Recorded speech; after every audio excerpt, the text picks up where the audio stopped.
I'm certainly more cognizant of cultural differences, and I'm a little more careful about not stepping on toes now that I'm attuned to certain cultural sensitivities that my students might have, foreign students I'm talking about. Uh, yeah, again, the international experience there is one that I think all faculty should go through at some point in their career. In any way.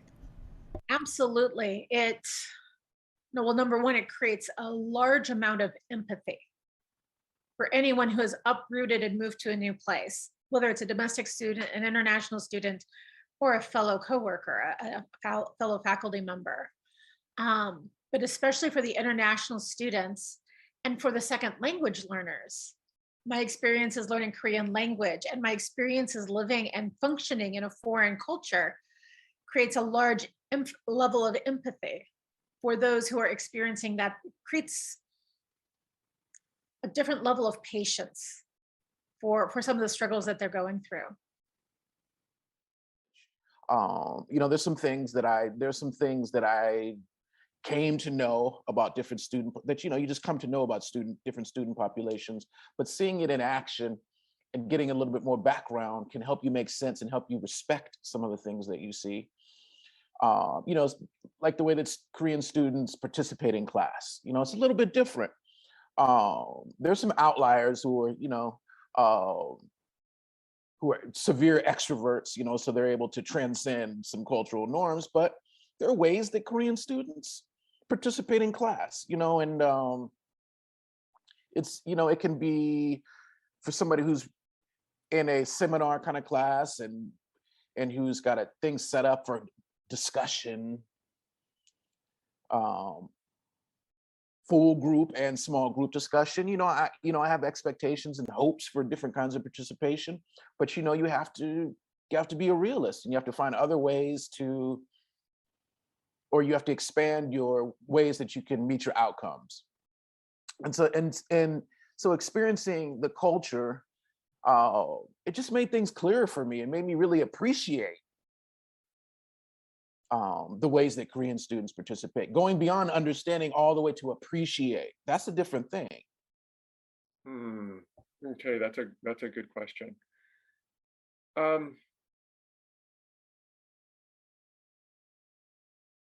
I had some wonderful conversations with faculty at Mason Korea, and I put on several events. One of those events was this research writing workshop where I developed an approach for synthesis writing based on some recent research that came out of writing studies, and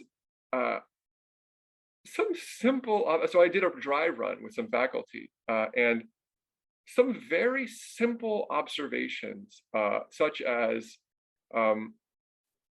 remember to speak more slowly. Like, I know there's this thing called teacher talk, which teachers tend to do, which is kind of to speak as clearly as possible and to slow down a little bit. But that simple comment from a faculty was like, oh, you might think about slowing down a bit. I asked all of my students after I got that comment, hey, am I talking too fast? And then I asked, how much of what I'm saying are you understanding? Like, can you give me a rough estimate? Like maybe 70%, 80%, 90%. The statistics were not good.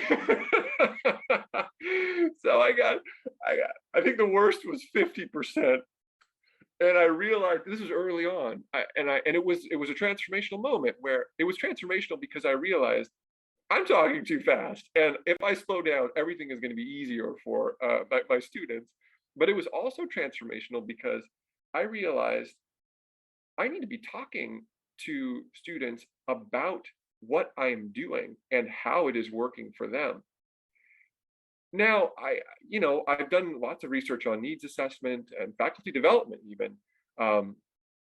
but that experience, and there are other experiences as well, really changed my approach to assessing the student needs with respect to my pedagogy and my approaches. So I now ask quite regularly about how the class is going, about things that are working, about bright spots and things that students are really liking or things that students are not liking, and things that, again, just things that I'm maybe not saying, how I'm delivering content, how I'm setting up homework assignments, and there's kind of at a certain point there becomes a feedback loop. Now you run some risk doing this, but I use that feedback to in when I was in Korea, I really and I kind of befriended several of my students who I think took slight pity on me, and I was able to have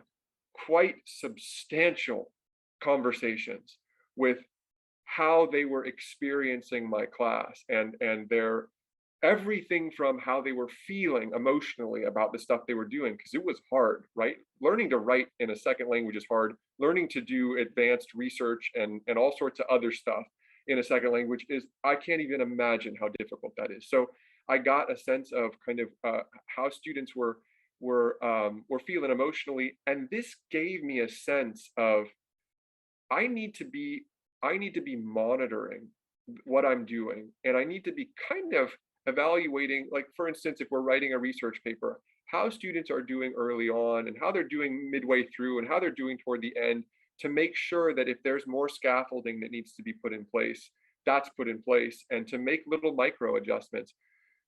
Those kinds of micro adjustments, I wasn't doing as often, and I do it all the time now. And again, there are costs and benefits to doing this, but I think overall it's improved and enriched my teaching, as has the willingness to just listen more carefully and more actively to students. I am slower. I take my time explaining things. I take a lot of time explaining things. I'm more understanding, I think, of students' needs. Um, and yeah, sometimes I crack the whip. I mean, I do that no matter who it is, American or foreign student, because assignments have to be done, and I have to grade them, and you've got to get them in time so I can grade them, so you can get the grade back. But all in all, I've always had a great interest in working with international students. It's been in my blood from the get-go. So really, you're asking somebody who's always wanted to do this. I didn't have to change too much. I mean, so just one basic trick is, I mean, just shifting some of my teaching to focus on more student to student learning. There's a sort of, the Korean students seem to thrive as we went from a large group format with participation expectations to being broken out into groups. All of a sudden they open up and there's a comfort, and it's like, oh, this is okay. So this is how you prefer to learn, or this is how you're comfortable learning. So let me lean into this. And of course, the student to student learning is a best practice in education anyway. So as you want a variety of instructional modes. So I've really leaned into that. Having students use each other as resources more also. And there's a nice proximity to folks who are teaching in other disciplines that happens when you're at Mason Korea, which is a smaller, where things are contained in a building. So you wind up rubbing shoulders with people in other disciplines, and again, widening your lens. So it has that effect also. there's a sort of closeness and faculty gravitating towards one another, and that leads to conversations, and conversations lead to growth. And I don't think you can recreate that. I don't think you can recreate that anywhere else.